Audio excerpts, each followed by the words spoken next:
This podcast deals with disturbing subject matter. Listener discretion and headphones are advised. It's time to open the door to your mind.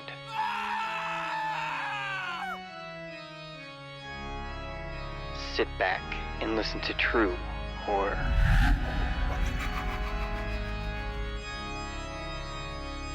But be careful of what you allow in.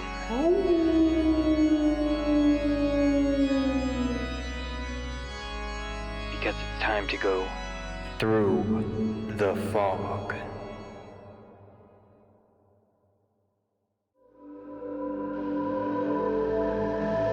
I'm DarkHero, and this story's called Good Riddance.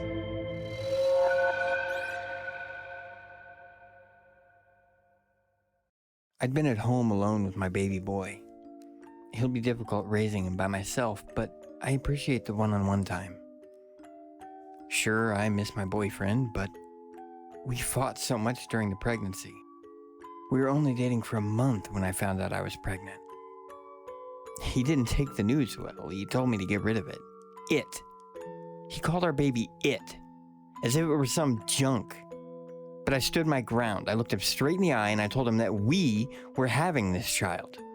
And there was a lot of back and forth until he finally accepted the news and I moved in with him. Eventually, it seemed like he was coming around. He was as sweet and caring as when we first met at the beginning of the year. We planned how to make our guest bedroom into the baby's room. He even picked out the color to paint the walls. He chose a pretty dark blue. He asked how I knew it was going to be a boy so early, but I assured him that it was a mother's intuition. We both laughed and laughed and laughed.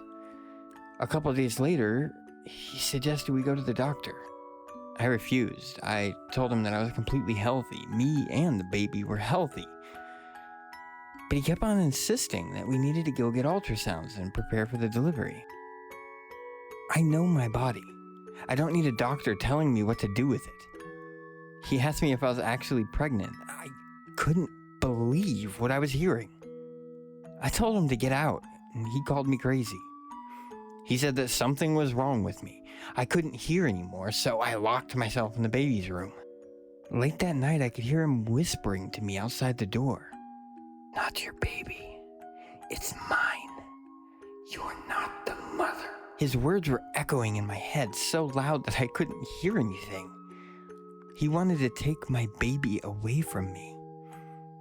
I wanted to deny it, but every fiber within me was screaming for me to save the baby. The following morning, he insisted that I take a pregnancy test, and I scoffed at him, but he said he needed to know for sure. So I played his silly games, and we waited for the results. Negative. There was no way, so I took another. Negative. I told him to go back to the fucking store right now and get more. I knew he was trying to trick me, and he told me that I was crazy and that I needed to leave. I refused, so he grabbed me by the shoulders. I struggled within his grasp, but I managed to push him away, and he stumbled back onto his feet. Wham! His head crashed into the kitchen countertop.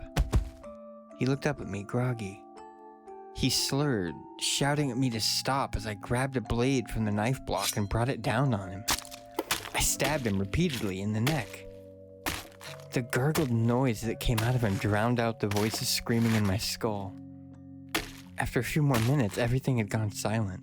I looked down, and right above my boyfriend's shoulders was a beautiful baby boy.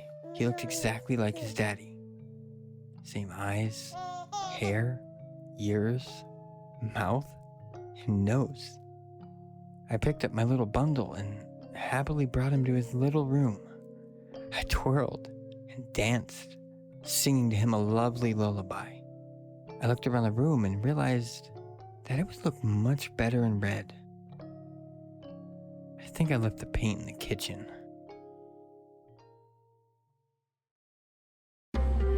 Through the Fog is recorded and edited by Intro and outro by Katie Kemp. For more stories, go to www.throughthefog.org. We'll be back in 2 weeks, so keep your eyes on the fog.